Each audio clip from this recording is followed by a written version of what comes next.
Good morning and welcome to the Wednesday, May 12th COVID-19 Response Media Briefing. I'm Corey Portner, your facilitator for today's event, and I'd like to welcome our panel for today. From the Washington State Department of Health, we have Dr. Umair A. Shah, Secretary of Health, Lacey Fehrenbach, Deputy Secretary for the COVID-19 response, Michelle Roberts, Acting Assistant Secretary for the Division of Prevention and Community Health, Dr. Scott Lindquist, Acting State Health Officer, and Dan Laster, Director of the Vaccine Action Command and Coordination System, VAX Center. And from the Asian Counseling and Referral Service, we welcome Michael Beyond, Executive Director. To begin today's briefing, we'll open with remarks from Secretary Umair Shah.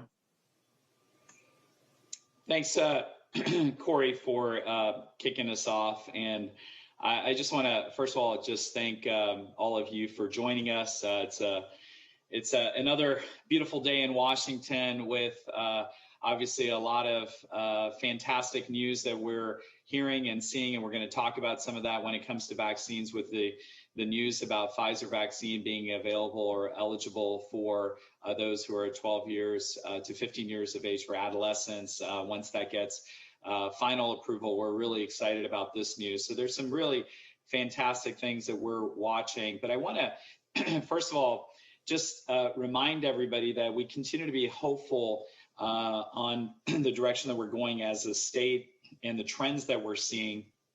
But we do want to make sure that people recognize that we are at this moment in time that we want to continue to see the trends going in the right direction.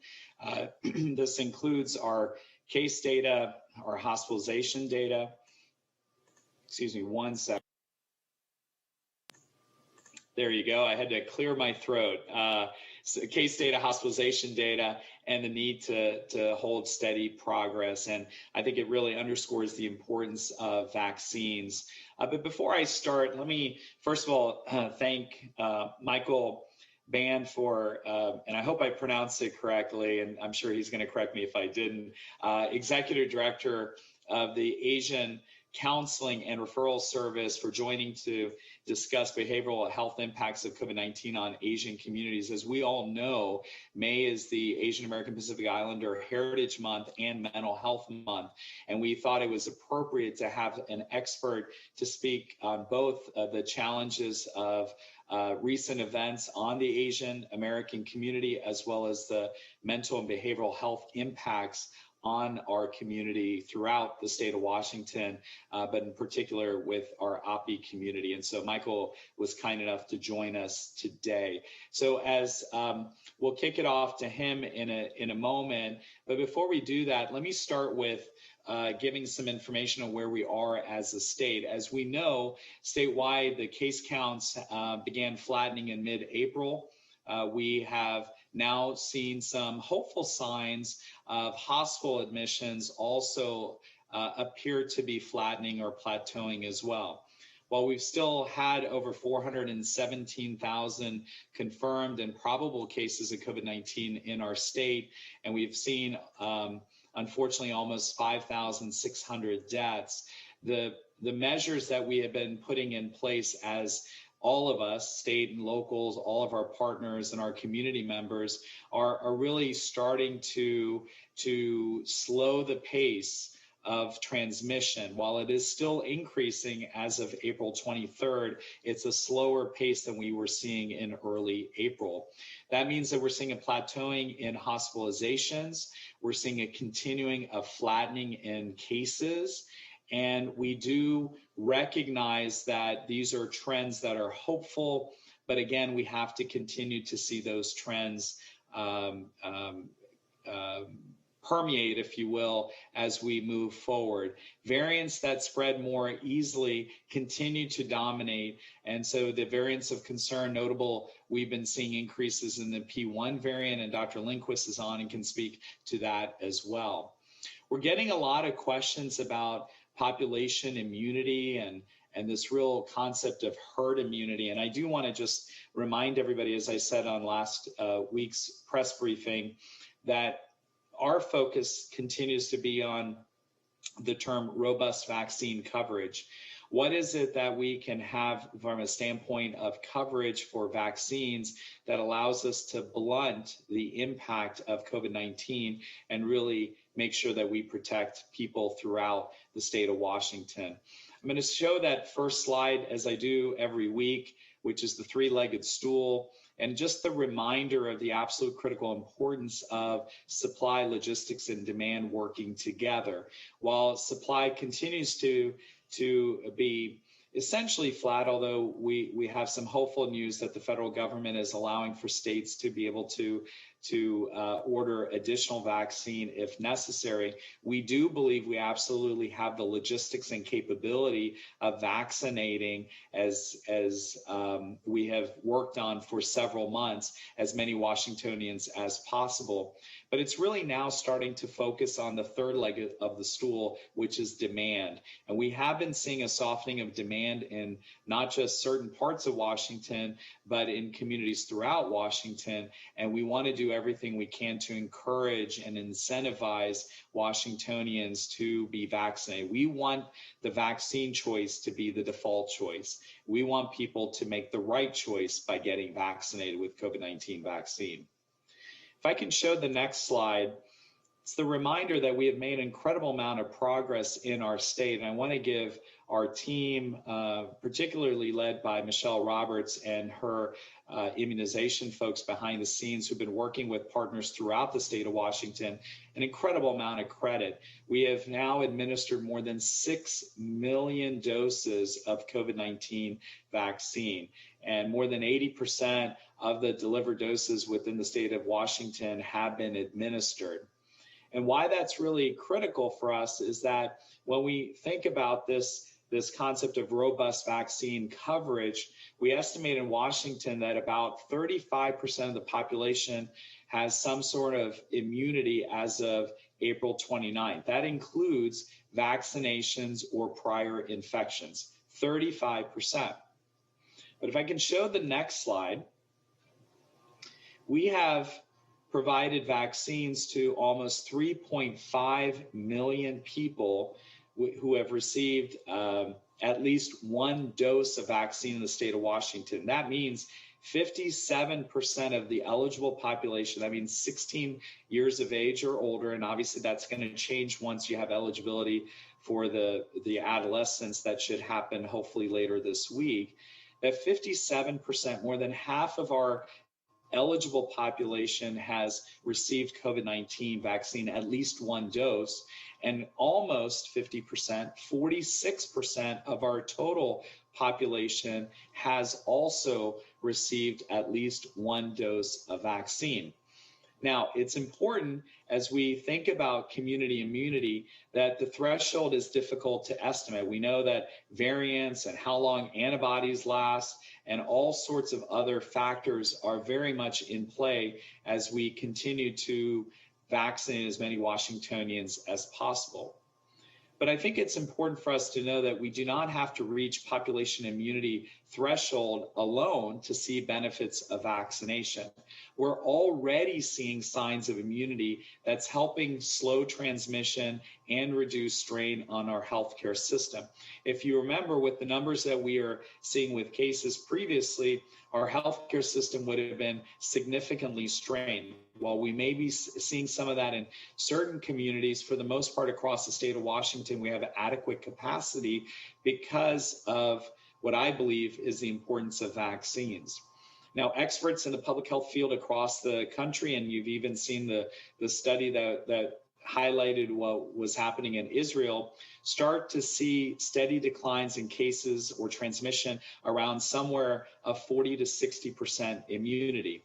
So how do we know in our state that vaccines are working? Well, this is a graphic that I wanted to focus on. As you see on the right side here, the ratio amongst the population that is above 65 years of age or above shows that we previously showed that it was about 10 times more likely that someone who's 65 or older was who was unvaccinated was 10 times more likely to be hospitalized than if you were vaccinated.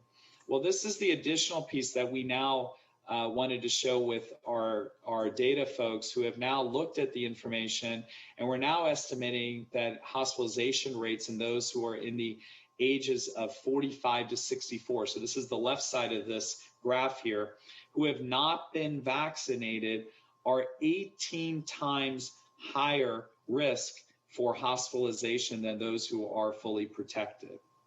So again, let me repeat that.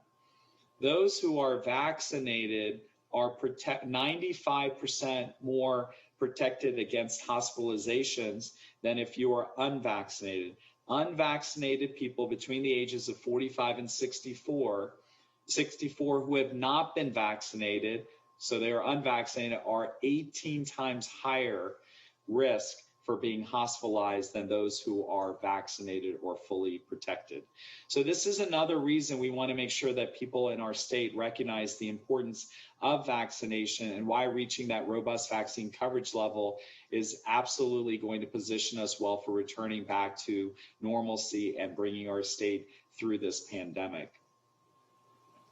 Now, just this week, we've heard welcome news of the FDA authorizing Pfizer vaccine for those adolescents who are 12 years of age to 15 years of age.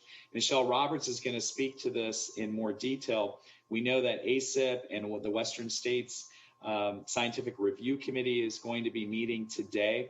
There are 378,000 kids between the ages of 12 and 15 in the state of Washington. If I could show the next slide. And that means that we have already fully vaccinated more than 2.6 million people in the state of Washington, we now have another 378,000 kids who are going to be eligible for vaccine. And we want to then encourage parents, once this vaccine is approved for adolescents, to really do everything they can to encourage their children to get vaccinated, and certainly to do everything they can to get them vaccinated. If I can show the next slide here, I want to highlight some of our efforts to assure equitable access through our vaccine tools. As we announced last week, we now have a COVID-19 hotline, which people can dial at 1-833-VAX-HELP. That's 833-VAX-HELP. And if we would ask our media partners to make that available, if you can, to our community members. It is available in English and Spanish. But I think here's the thing that I wanted to really highlight, that also there are the ability to handle 240 additional languages, which is just incredible to think about, especially at this time of equity, that we can have language, English, Spanish, and 240 additional languages, and those services being able to be provided to our community members. And I know that Michael is going to be speaking of the importance of linguistic and cultural aspects of how do we really bring together people who oftentimes are afraid to be a part of the system because they simply can't speak the language or understand the linguistic concerns that they may have in terms of questions for vaccines and beyond. The hotline is also accessible via 711 text telephone relay service and also has deaf-blind interpretation technology. And as you know, our vaccine locator tool that's on our website is available in 30 languages, which I want to give an incredible amount of credit to our team, because if you remember when we first started, we had it in English. We were just starting to have it in Spanish, and we said we were going to build it out to have additional language coverage, and now we have 30 languages that can be utilized across the state of Washington to be able to determine where providers have accessibility for vaccines and where community members can get that vaccine. We've also been talking to our providers and our sites to make sure they're assuring accessibility. We know part of the challenge is not just in the softening of demand is not just people that are saying we don't want to get vaccine, but we want to make sure the vaccine is the easy choice and make it easy for people to be able to access vaccine wherever they are. So we've asked our providers to work with us to make sure there's signage for people and there's adequate coverage for waiting areas, people allowing accompanying folks to come together. So if a provider has somebody, an individual who wants to get vaccinated, they want to bring somebody alongside with them, that they give the additional support so that individual can get safely vaccinated, accessible parking, wheelchair accessibility, and then vaccine communication card availability, as well as the availability of interpreters. There are a number of things that we're doing so that the provider sites are really welcoming people. So the experience that people have as they're coming in for vaccines, whether they are having challenges when it comes to languages or they have accessibility challenges, that providers are doing everything they can to advance equity and to be able to support that individual as they come in for their vaccine. We also know as weather improves, we want people to remember to follow travel and gathering guidance. Fully vaccinated people can travel domestically without testing or quarantine, and gather with others who are fully vaccinated without masks or distancing. This includes outdoors and private indoor settings. And remember, we're talking about those who have been fully vaccinated, meaning 2 weeks after completion of their vaccination. Others should delay travel and keep wearing their masks inside and outside with people outside their household, especially if those individuals are unvaccinated. And everyone needs to keep wearing masks and watching distance, especially in crowded areas. And again, when you have concerns about vaccination status of those around you. But there's a lot to be hopeful about going into the summer. If we keep working together and getting more people vaccinated, we are making incredible amount of progress in the state of Washington. And so when we talk about vaccinating 3.5 million people already with getting at least one dose of vaccine and 6 million total doses that have been given to Washingtonians across the state of Washington, that means just an incredible amount of work that has already happened. But again, we want people to remember, be kind and remind, if you are vaccinated, we still need your help. Talk to your friends, your family, your coworkers, neighbors, anyone that you can get to a conversation about vaccination, why you got vaccinated, and why it's critical to helping our state move forward. Share information from reputable sources. We ask you to share information from our Department of Health website. Talk about your experiences. Offer help in finding or getting appointments, or getting to appointments, or transportation to or from appointments. And ultimately do everything you can so we have a culture of health. We also have a culture of vaccines and vaccinations. Ultimately, now is the time for everyone to get their vaccine. We have plenty of vaccine throughout the state of Washington. We want to make sure that both our providers and our community members remember the message, don't hesitate, vaccinate. And with that, I want to thank everybody for the continued work and efforts. Looking forward to the discussion that we're going to be having with our team members and including our guest, Michael. And with that, Corey, I'm going to turn it back over to you. Thank you. Thank you, Secretary Shaw. Next, we'll go to Deputy Secretary Lacey Faribaugh. Good morning, everyone. Thanks for joining us today. I'm here to talk about schools. Later this week, we'll release our health and safety guidance for the 2021-2022 school year. This is guidance to help private and public K-12 schools operate safely during the COVID-19 pandemic. We are releasing the guidance later in the week following the meetings of the CDC Advisory Committee on Immunization Practices and the Western State Scientific Advisory Committee, so that we can address the latest on vaccines for adolescents, as Dr. Shaw alluded to earlier. We are putting out this guidance pretty far in advance of the school year to help schools and families prepare for the fall. I do want to note that the existing guidance remains in effect for the 2020-2021 school year, and private and public schools should continue to follow that guidance, which remains available on our website. Now for a quick preview of what to expect for guidance in terms of summer and fall in K-12 schools. We are asking schools to plan to provide full-time instruction in person for all interested students with the following health and safety measures in place. The first one we know works really well: universal and correct use of face coverings in the school community, promotion of hand washing and respiratory etiquette, ensuring healthy facilities with ventilation, cleaning, and infection control plans, and then having a plan and being ready to respond to cases of COVID-19 when they happen.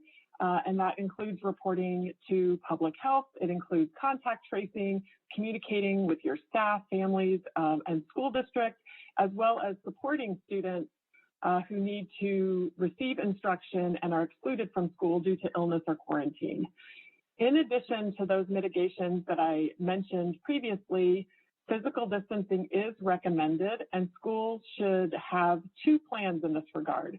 One that factors in the recommended physical distancing of 3 feet in classrooms and 6 feet elsewhere to the greatest extent possible and reasonable, while providing full-time in-person instruction for those families that want it. And then schools should also have a plan that does not have a physical distancing requirement. And this is, partly because we are pretty far away from the school year in terms of pandemic time. So we're asking schools to have both of those plans, and we will keep them posted over the summer as we monitor the science and course of disease and vaccine uptake in our state. COVID-19 testing programs and vaccinations are additional layers of prevention that we recommend in schools, but not a requirement for providing in-person instruction at this time. These measures do greatly help reduce the risk of transmission in schools and in the broader community. DOH has a testing program called Learn to Return, and it was recently expanded with funding from the Centers for Disease Control and Prevention. This program provides schools with a menu of options to support testing in or near their school campuses. That includes responsive testing for people who have symptoms or are close contacts of someone with COVID-19, as well as repeat testing, also known as screening testing, or surveillance testing. We work one-on-one with districts to really meet them where they are in terms of their school and community needs and capacities in this regard. We are currently supporting more than 100 school districts across Washington state with COVID-19 testing, and we continue to expand both the number of districts and the types of tests offered. So, any district that is interested can reach out to DOH, and we will be glad to help you with testing this year or plans for the summer or fall. I'm going to wrap up by saying, schools play such a key role in child and family well-being. They are foundational to child growth, development, learning, and health. And we've learned over the past year that schools are very good at implementing these health and safety measures, which limit transmission and protect the students, staff, and their families. We're really excited that the 2021-2022 school year can look a bit more normal, and that Washington's children have the opportunity for full-time in-person instruction. It is also important to note that a remote option will be available to those families who need it. We have the opportunity for full-time instruction largely because of these health and safety measures, and because of vaccinations and their incredible ability to protect individuals and our communities from disease. As you heard from Dr. Shaw, we strongly encourage families to get their children vaccinated for COVID-19 as soon as they become eligible.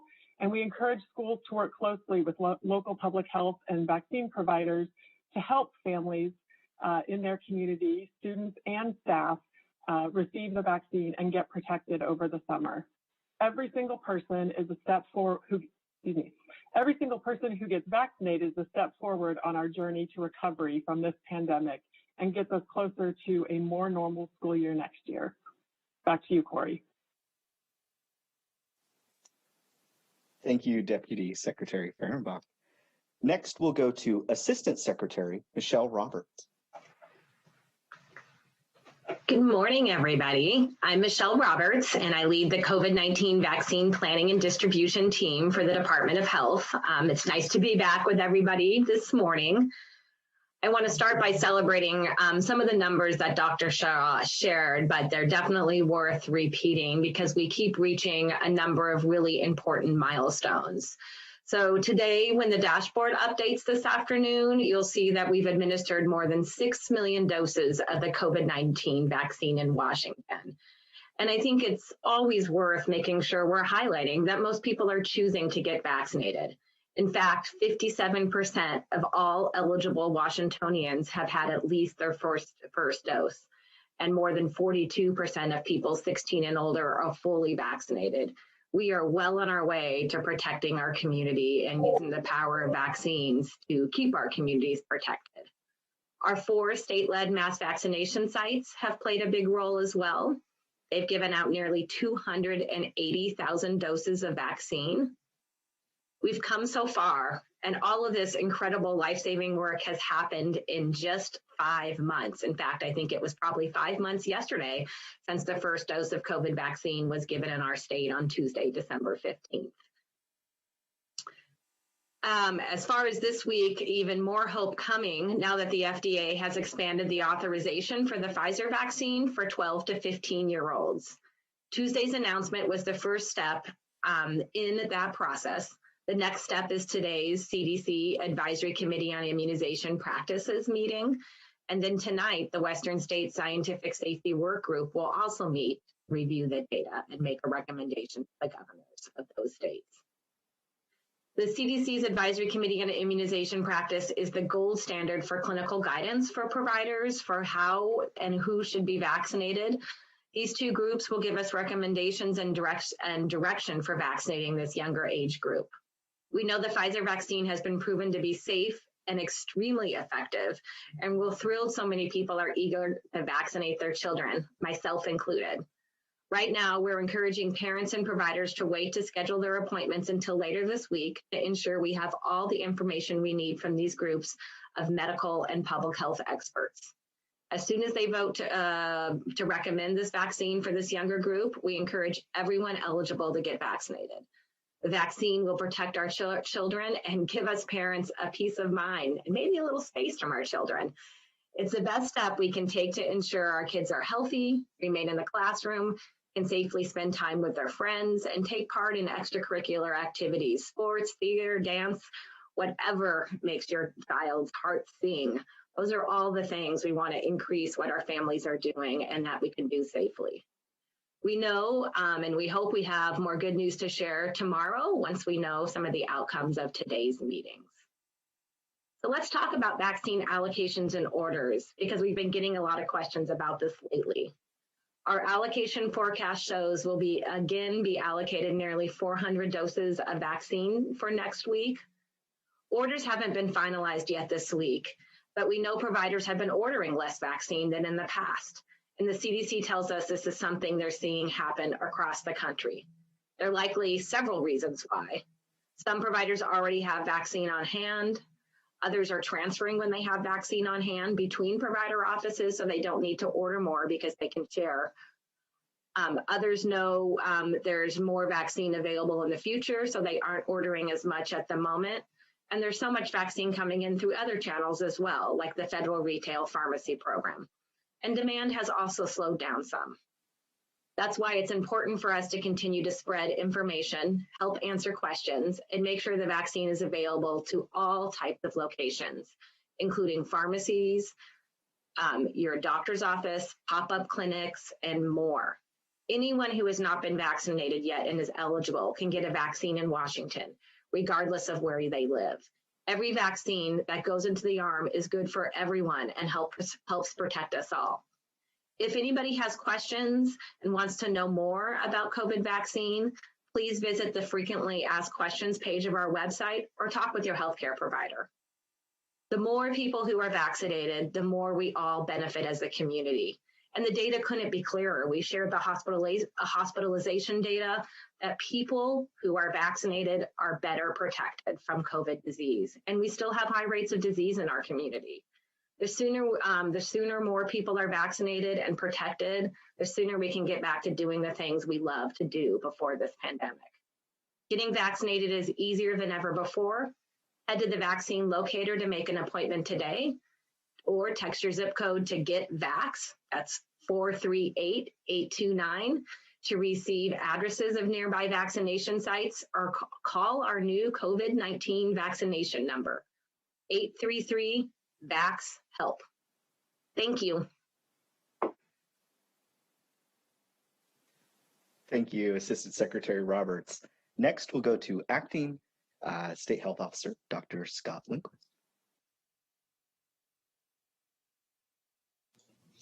Hi, in the interest of time and getting to questions, I'll just really emphasize one thing about the variants, and that is our number of isolates is mostly variants at this point, and the largest percentage of variants is really in our B117 or the UK variant. That has become the largest variant in the state at 48%. The P1 variant that everyone has been concerned about has continued to grow, currently at about 11% of all our isolates. And the last significant variant of concern is the California variant, or the B1429, at 19%. We do see an increase in these variants, but we have not noted any trends in hospitalizations or deaths that are significant at this point. A little bit of increased hospitalization with the P1, but not any significant increase in death across the state in Washington. And with that, in the interest of time to questions, I'm going to hand it back to you, Corey. Thank you, Dr. Lindquist. Next, we'll go to Director Michael Beam. Good morning, everyone. I'm really grateful to be here on behalf of Asian Counseling and Referral Service to share important information from the Asian communities and the impact of COVID-19.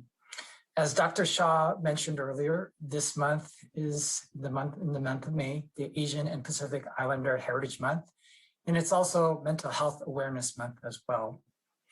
In the midst of this pandemic, the Asian community faced unique challenges, as we are also seeing the rise of anti-Asian racism as a result of harmful words from the previous administration.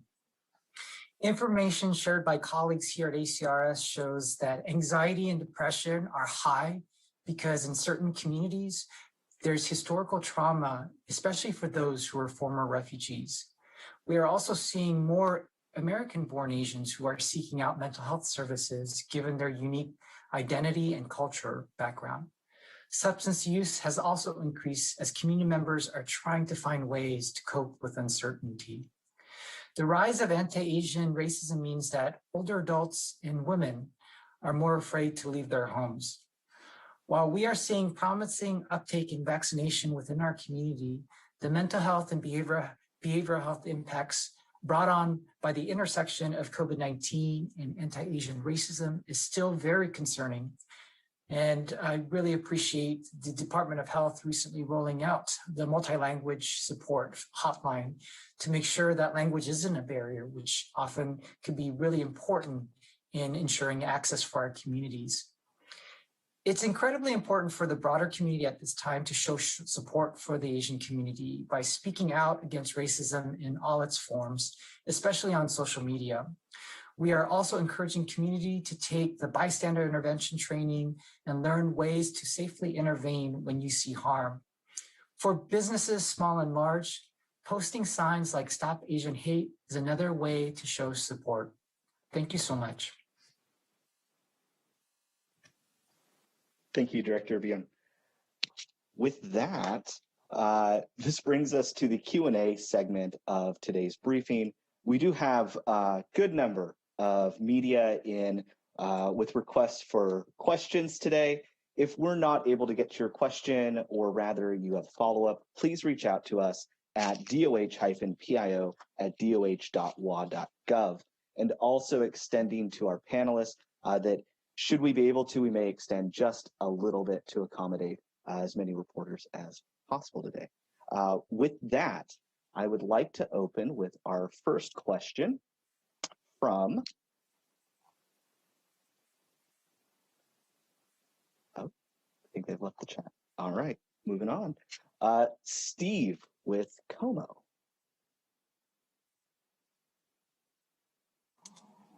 Hi, thanks for taking my question. I guess I have two questions. I think the first is probably for Dr. Shaw. Based on what you're seeing, are we headed in the right direction? I know that there's going to be a lot of attention about what's going to happen next week with the county phases. Do you think at this point, is there reason to move the counties next week, or would it be best to keep things as is a little bit longer? And then my second question is for Dr. Lindquist, I believe. What are you seeing in terms of recent COVID-19 cases in children? Probably we're talking about those under the age of 20. About what percentage of cases are impacting kids? I think nationally the number is about 20%, but in terms of what we're seeing here locally recently, what are you seeing? Thanks, Steve. So let me kick it off with the first question. Again, you know that we're going to be running these numbers on Monday, so it's obviously premature to know where things are going to be by the time Monday rolls around. But I will tell you that there are some hopeful signs, and I think that's the key message that we've been trying to share today. Is there are hopeful signs that we're seeing flattening and plateauing in both hospitalizations and cases. We continue to monitor on a daily basis and are working with the governor's office and governor's team as we share that information to see what the implications of that are on policy, the broader policy. But at the end of the day, we're hopeful that these trends continue. If they continue and we continue to see the flattening and the plateauing when those numbers are finally back to us on Monday, then that obviously gives us hope that we're in a better place. I certainly am going to defer to the governor when it comes to any of the policies that come to reopening from that standpoint, because obviously it's going to be ultimately his decision. But I do think from a public health standpoint, we are encouraged by what we're seeing. But again, we're not out of the woods. We want to continue to emphasize that we've got to do everything we can to do all the preventive measures and also obviously continue our vaccination efforts.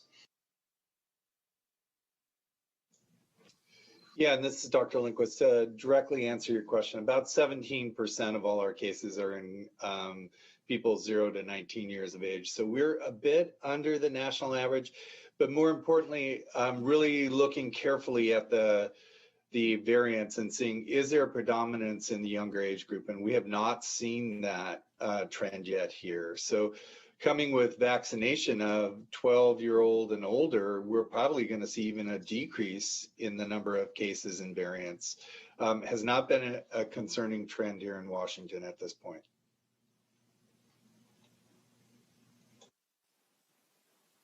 Our next question comes from Jessamine with Q13. Good morning, and thank you all so much for your time. I have two questions, one for Dr. Shah and one for Dr. Lindquist. When it comes to the use of Pfizer in children 12 to 15, will those children have authoritative decision on whether or not to get the vaccine, or will parents have to sign off on that? Can kids just go get it on their own? And then for Dr. Lindquist, when it comes to the outbreak or the breakthrough cases we've seen in Whatcom County, how concerned are you when it comes to that potentially being due to variants? Yeah, thanks, Jessamine. I'm going to kick that over to Michelle, but in general, obviously, that's the additional layer that is of concern when we now are not dealing with the individual who is eligible being the individual who's going to be getting vaccinated, but now we're dealing with the kids of a parent or a guardian who would be potentially getting vaccinated. So, Michelle, you want to talk a little bit about consent process and how that's going to play out? Yeah, in general, adolescents under age 18, so through age 17, do need parent consent for most medical procedures in our state, including immunizations.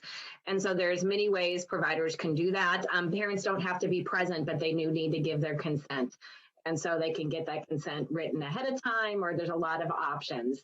There may be a few circumstances where adolescents don't need parent consent, including emancipated minors. And there's something in Washington law called the mature minor doctrine, which gives a healthcare provider a decision to make an independent decision that somebody is capable of and making most of their decisions independently. That's really a provider level decision to make that determination.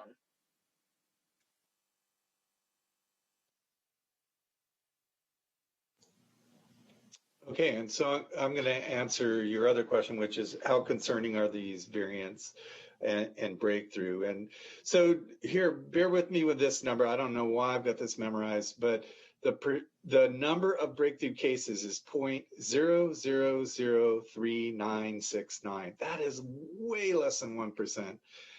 So we are not having an unexpected number of breakthrough cases at this point. And when I look at those breakthrough cases and I look at the age group distribution, it's pretty equal across the age group. When I look at its distribution with vaccines, like it wasn't more common in Pfizer or Moderna or J&J, and according to the amount of vaccine that's been given in the States, pretty well mirrors the percent of vaccine that's given. So we're not seeing a certain vaccine be more predominant. We're not seeing an age group be more predominant. And when we look at the variants from these groups, it is all over the board. The number one variant is 429, which used to be the most predominant variant, but we have P1, we have the B117, and we have many non-variant of concern or incidents. So the quick answer to this is we are not seeing disturbing trends. We are seeing what is expected in breakthrough with a vaccine efficacy that we have currently. Back to you, Corey. Our next question comes from Nicole with the Cairo Radio. Good morning. Thank you for taking my question. I'm wondering what you are doing to reach out to seniors who are homebound. I know that there is still a worrying percentage of seniors who had not gotten the vaccine. And if someone's stuck at home and doesn't have a car and perhaps doesn't have internet, I could see that being a real challenge.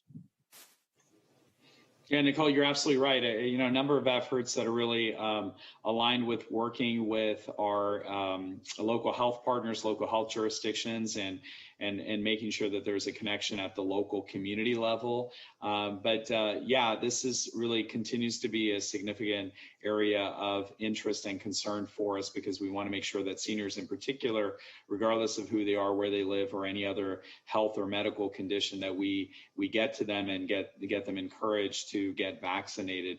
Let me ask Michelle if she wants to add any additional detail there when it comes to homebound. But I do think it's critical that we do everything we can. And so that includes all of the different efforts that I highlighted before when it comes to the providers and our language access line and making sure that we have neighbors or community members or family members that are encouraging that individual for getting vaccinated. But ultimately, if someone is homebound, then really we have to take the vaccine to them. And that certainly is another piece of coordination with our local partners. Yeah, as Dr. Sosh just said, now is really a time for creative solutions to getting people vaccinated and making sure vaccine is available where people are and when they are there. So whether that's community pop-ups or bringing vaccine to people. So that's happening every day in our state of vaccinating people who are homebound. So we are working to identify, people can self-identify and let their local health department or the state know if they're homebound. We're also looking at lists of people who are getting services that are homebound as well to contact them directly. And as you mentioned, people may not have access to the internet. And it is a good thing that we have a hotline ready to go in multiple languages that has plenty of capacity to help people get their vaccine scheduled. So once again, that number is 833-VAX-HELP.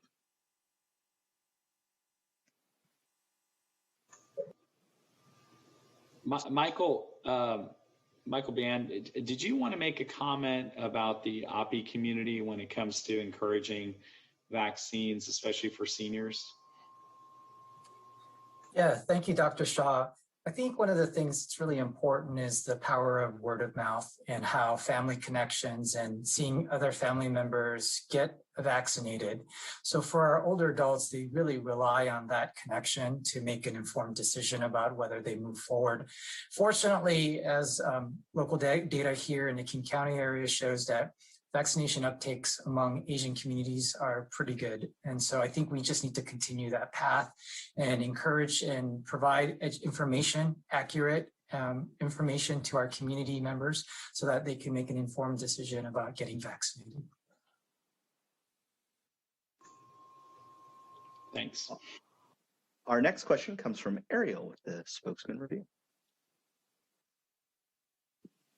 Thank you. I'm curious how the Department of Health is ensuring there's enough Pfizer in each county to get to kids ages 12 to 15, and how important school districts will be to ensuring that teenagers and students that now have access will get access to the vaccine in the coming weeks.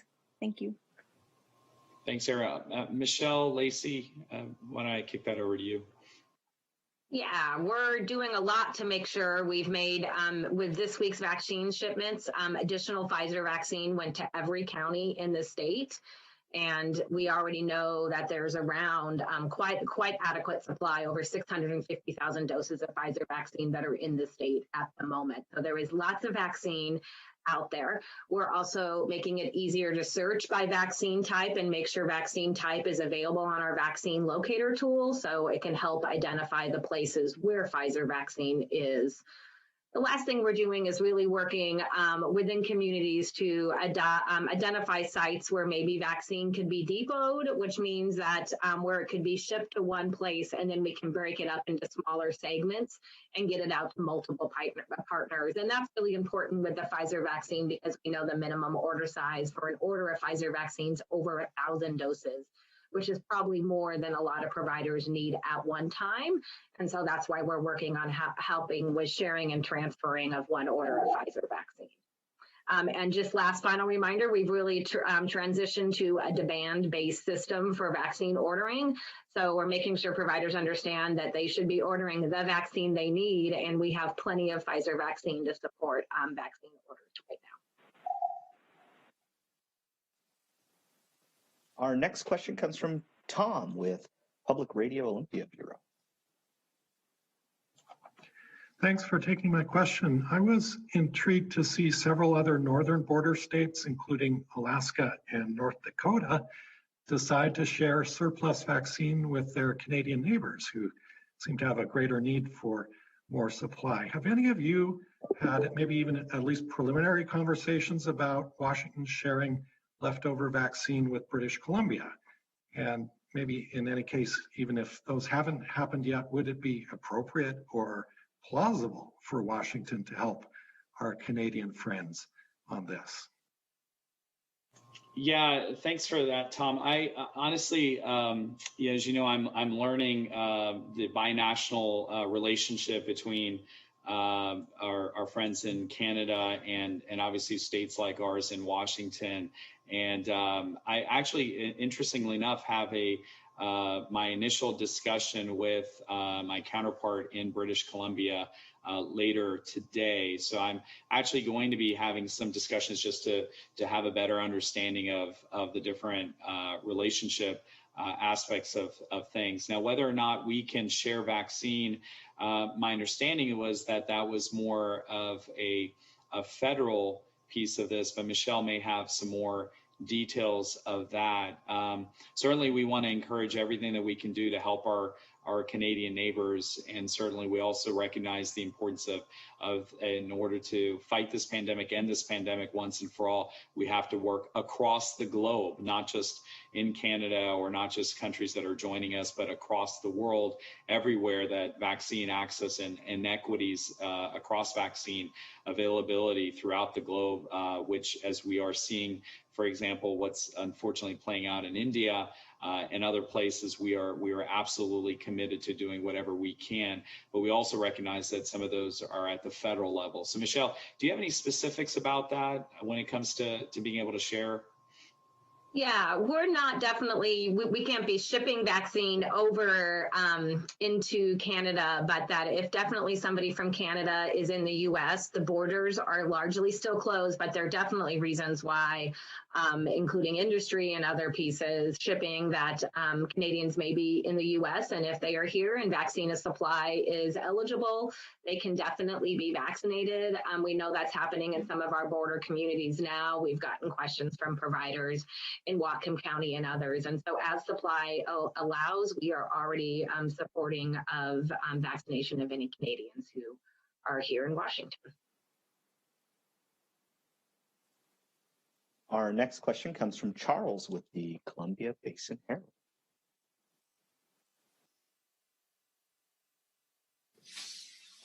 Good morning. Good morning. I have two questions, and my first question involves, is there any reevaluation of the metrics, particularly the hospitalization metrics, by which counties are evaluated, giving increasing vaccination rates? And my second one is, Dr. Shaw, you just talked about defeating the virus, the pandemic, and I'm, a coworker reminded me that we're kind of in week 60 of 2 weeks to flatten the curve. Is there a sense that while we can deal with this, and that this may be a disease that we're going to be facing and coping and living with for quite some time, that it's not going to be easily defeated? Well, first of all, Charles, thanks for your enthusiasm with the good morning. I really appreciated that. And I will say that, we do recognize that I'm going to feel a heck of a lot better with the answer to that question if we have more people vaccinated. I would feel so much better being able to say that even if we are going to need to live with COVID-19 for a long time to come, that is going to still not cause the amount of outbreaks, the length of outbreaks, the severity of outbreaks, and really the vulnerability of populations, especially our seniors and those who are most at risk. So I would feel a heck of a lot better saying that we are going to be living with this, but we're going to live safely with this because we are vaccinated. The challenge right now is that we're at that pivot point where we do not have enough people vaccinated, and so we still are seeing outbreaks, and we still are seeing surges and other concerning trends. Now, the fact that we are seeing improvements because of vaccines or flattening, plateauing because of vaccines, I think that's absolutely encouraging, and we want to see more of that. Whether or not this is continuation of something that we're going to be in for months or a long time coming, none of us know. I mean, it's all speculation. I mean, there are a lot of ideas in the public health community about we may need to be doing boosters. We may, have another wave in the fall or winter when influenza comes into play. We may have people whose behaviors have changed and decided that the pandemic is no longer an issue. We may have other surges. We may have variants. We may have a mutated type of COVID-19 virus that's going to also be in play. So there are a lot of factors that I can speculate on, and my colleagues across the country and the globe can speculate on. But in general, we know that we have to stay focused on what is ahead of us right now, which is that we do not have enough people vaccinated. We still are vulnerable as a state, and that's a big question and concern for all of us. I don't know, Scott, I know you've got to drop off in just a moment. I don't know if you wanted to take a crack at the second piece of this, or Lacey, when it comes to the reopening metrics. Yeah, go ahead, Lacey. You're kind of the center point for this one.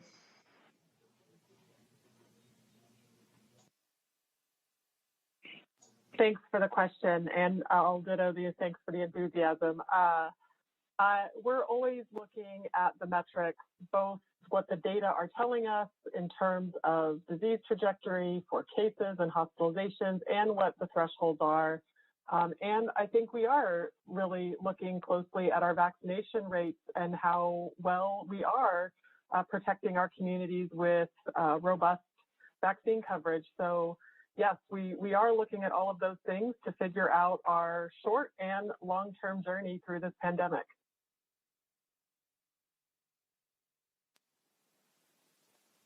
Our next question comes from Steve with King 5. Hi there. I had if someone could kind of detail the process today with the Western States Group, how that plays out, and also just vaccine hesitancy is still, of course, an issue that every health department in our state is dealing with. Is the expectation that with more people, i.e. kids, teens taking the vaccine, that might either help in closing that gap, or if it may extend those numbers out, or if it even plays a role at all? Steve, thanks for the question. It's hard to know on that second one. We don't know how the opening up with adolescents is going to to play out. You know, sometimes kids are very instrumental in influencing parents and adults to do the right thing and to get vaccinated in this case. So we had that around in Houston, and when it came to Zika a few years back, that it was the kids who were encouraging parents to make sure that there wasn't standing water in backyards, because they were hearing and learning about in school what the importance of was for mosquito-borne diseases. So, I don't think we can underscore and maybe minimize the value of kids being able to encourage. But at the same time, as I mentioned, with 378,000 kids that are now potentially eligible coming this week, that just increases those who are eligible. But again, it's not going to solve the entire equation, because it's still such a small proportion of the population. I don't recall your first question, but I'm sure one of my either Lacey or Michelle do, so hopefully they can answer it. Western state process, the science group. Yeah, I can answer that quickly. The group of the 4 states, everybody has members from the 4 states. That's Washington, Oregon, California, and Nevada. There's a meeting this evening of that group where they'll look at the data, and some of those members are also on some of the federal committees, including the Advisory Committee on Immunization Practices. So we'll look at the data and talk about what ACIP, and then that group will work on a written recommendations to governors, which usually comes out sometime the following day, midday. So that is the process. And then that will share that information publicly. So Corey, I know we got 3 reporters to go. So why don't we just do rapid fire so we can try to get all 3 of them in. Sounds good. Our next question comes from Evan with the Seattle Times. Hi, thanks so much. I'm wondering, there's a clinic vaccine provider in Seattle who is already delivering and administering vaccines to 12 to 15-year-olds. Do they have the legal authority at this point to do that? Is that anything that's of concern to you all? So, again, they shouldn't be doing that because, it has not been authorized yet. So we can follow up, Michelle, on that one.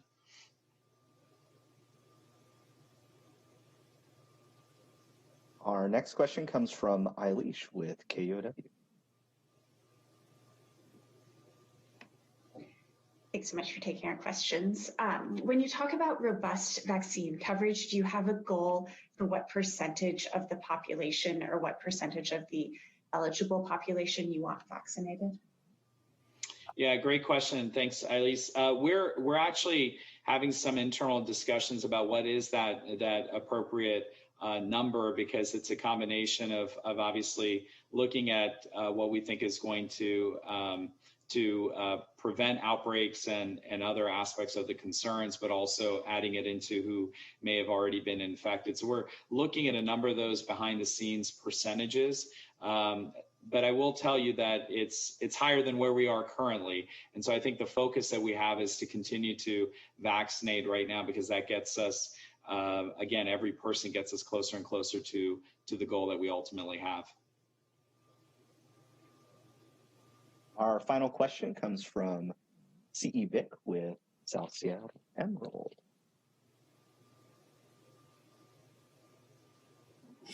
Hi, thank you so much for taking my question. I know it's a bit late, thank you. I did want to ask Secretary Shaw, I noticed that you told a reporter at the beginning of the segment that you didn't have enough data to say what Monday would look like, but the DOH and other state officials made a judgment on about 2 weeks worth of incomplete data to pause rollbacks in the first place, if I remember correctly. That's also what I recall a press release late last week, I think on Friday, said. Am I misunderstanding something? Carolyn, thanks. I think it's just 2 different data points. So, even when we have data, it is only as good as the data that we have at the time, but we have not run the numbers, the information, and when we make a decision point, that decision point is the point that we choose, and in this case it would be Monday, to go back and look at where the information is, and then be able to make a decision on what the the most complete data that we have.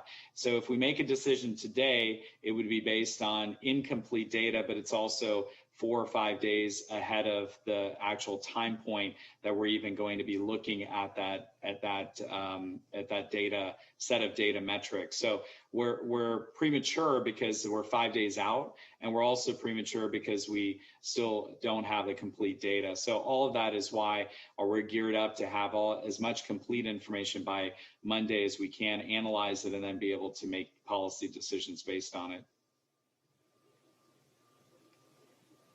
And this concludes the Q&A segment of our briefing today. Now we'll go to Secretary Shaw for closing remarks. Well, first of all, I want to thank Michael Band for joining us today and for really just everything that you continue to do behind the scenes to really remind everybody of the importance of behavioral health and also the work within the OPI community throughout the state of Washington. So thank you for that, and your colleagues that are continuing to work tirelessly around the clock to help our communities of concern throughout the state of Washington. I also want to thank my team, my colleagues for helping answer questions. They always do a fantastic job. I also do want to close by recognizing that today is going to be the last day of Ramadan for a lot of Muslims across the state of Washington, across the globe.